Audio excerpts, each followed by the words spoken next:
The next thing I'm going to show you is how to make the dark gray center in the middle of your flower, and that is going to be done using a French knot, and that's also what these little dots are all around the wreath. Those are also made using French knots. So for the center of the flower, you're going to want to use a full strand of embroidery floss and tie a knot in one end.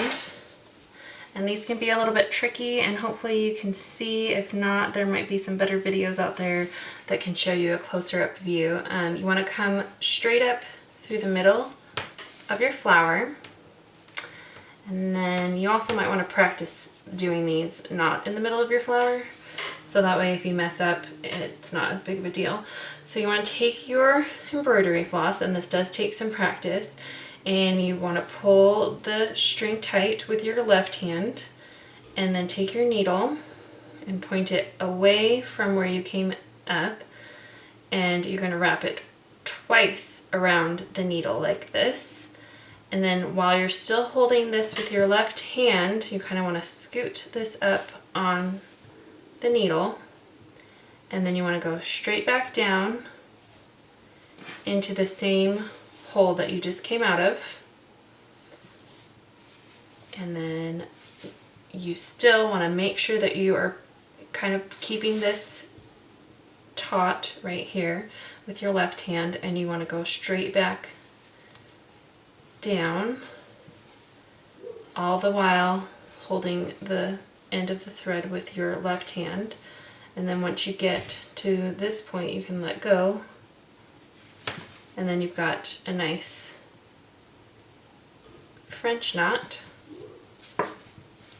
in the middle of your flower. And then you want to go to the back, like always, and secure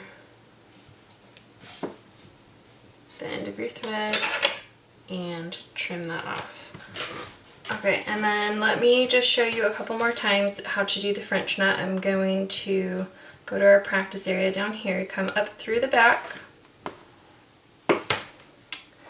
pull the thread tight with your left hand, point your needle away from where you came up through the fabric, wrap it around twice, go back down, make sure you're holding the thread tight with your left hand while you're pulling the needle through. Not too tight, because you don't want it to be too hard to pull the thread through. And then go ahead and release that, and then you've got a nice French knot. And one more time, come up through the back, pull the thread, wrap it around twice, back down through, keep that nice and tight, and you've got another French knot. So if I were you, I would probably practice that a few times before you do one in the center of your flower.